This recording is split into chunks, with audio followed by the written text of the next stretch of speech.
Monsieur le ministre, à L'Haÿ-les-Roses, à Fresnes, à Chevilly-la-Rue, 14 voies de circulation de l'autoroute A6 traversent ces communes de ma circonscription. Chaque jour, 300 000 véhicules empruntent l'autoroute la plus large de l'Europe. Chaque jour, plus de 12 000 riverains sont directement impactés par le bruit et la pollution de ce axe qui mène à Paris, au marché des Rungis et à l'aéroport d'Orly.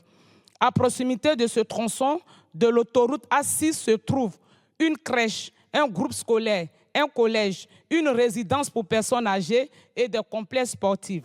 Selon l'association Bruit Paris, ces populations vulnérables doivent supporter en moyenne 80 décibels, soit le niveau de bruit d'un aspirateur, alors même que la limite légale est fixée à 70 décibels en journée. S'exposer à un tel niveau de bruit pendant 30 ans, c'est perdre 3 années d'espérance de vie. L'enrobé anti-bruit posé en 2017-2018 n'a aujourd'hui plus aucun effet sur les bruits de roulement. Au bruit s'ajoute la pollution. Près de la moitié du bilan carbone l'haïtienne est ainsi généré par cette seule autoroute. Depuis 25 ans, les résidents se battent, notamment avec les associations laïciennes des castors du jardin parisien, pour que l'État agisse, pour éviter les maladies respiratoires et cardiaques, pour que ces habitants de banlieue aient le droit aussi à la tranquillité et à un monde plus respirable. Mais ils sont aujourd'hui abandonnés par l'État.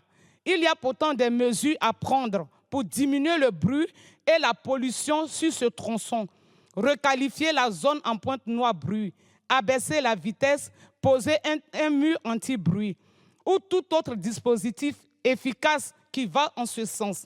Dès le début de mon mandat, j'ai alerté sur cette situation. J'ai notamment déposé une question écrite au gouvernement il y a plus d'1 an. J'ai pu saisir le préfet des régions par un courrier daté du 12 juillet 2023.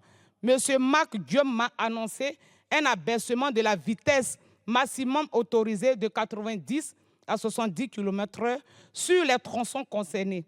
Cette décision devait faire l'objet d'une concertation avec le public et avec les élus de L'Haÿ-les-Roses pour une mise en œuvre au premier semestre 2024. 1 an plus tard, rien. Aucune réponse à la question écrite au gouvernement.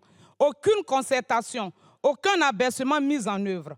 Pourquoi les engagements pris par l'État sur l'abaissement de la vitesse sur l'autoroute A6 n'ont pas été tenus? Et quand seront-ils mis en œuvre?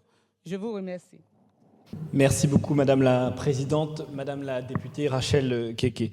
D'abord, je vous prie de bien vouloir excuser le ministre Patrice Vergrit qui avait une obligation et vous dire que, bien évidemment, le sujet que vous abordez est un sujet essentiel pour les habitants de votre circonscription et pour les habitants de L'Haÿ-les-Roses. Je peux vous assurer, Madame la députée, que l'État est attentif, en tant que gestionnaire de cette partie du réseau routier national, à réduire les nuisances sonores auxquelles sont exposés les riverains.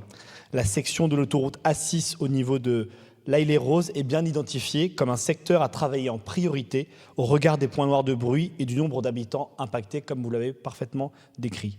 L'État privilégie la réduction de la pollution sonore à la source, soit par la mise en place de murs anti-bruit, soit dans les zones le justifiant par l'usage de matériaux adaptés comme les enrobés phoniques pour renouveler le revêtement des chaussées.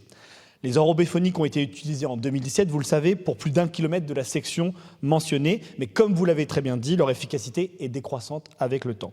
Donc des études plus précises seront engagées d'ici la fin de l'année pour déterminer des solutions techniques plus pérennes permettant de réduire l'impact des nuisances sonores dues au transport routier en complément des dispositifs de protection acoustique existants.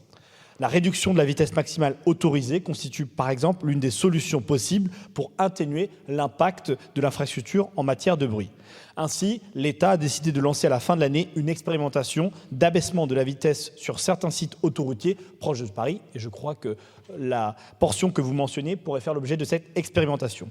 En ce qui concerne la pollution, Madame la députée, atmosphérique, d'après les bilans publiés par Air Paris, association agréée de surveillance de la qualité de l'air en Île-de-France, la qualité de l'air s'améliore chaque année depuis plusieurs années, en particulier les émissions de dioxyde d'azote et de particules fines qui ont baissé de plus de 30% en 10 ans.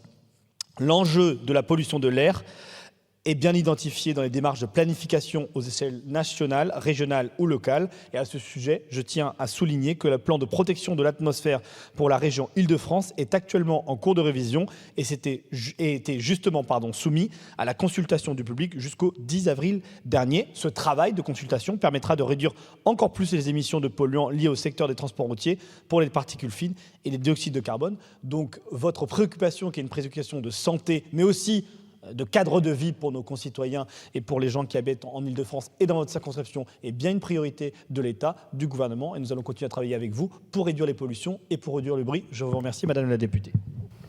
Merci, Monsieur le ministre. Madame la députée. Ok, merci, monsieur le ministre. Mais moi, je vois sur l'A86, la vitesse aussi sera réduite. Donc, j'espère que l'année prochaine, vous allez tenir votre parole et puis commencer les travaux. Parce que les habitants n'en peuvent plus du bruit. Vous savez, avoir trop de bruit, on ne peut pas dormir et c'est lié aussi à la santé. Donc, j'espère que vous allez respecter votre parole. Merci beaucoup. Merci, Madame la députée.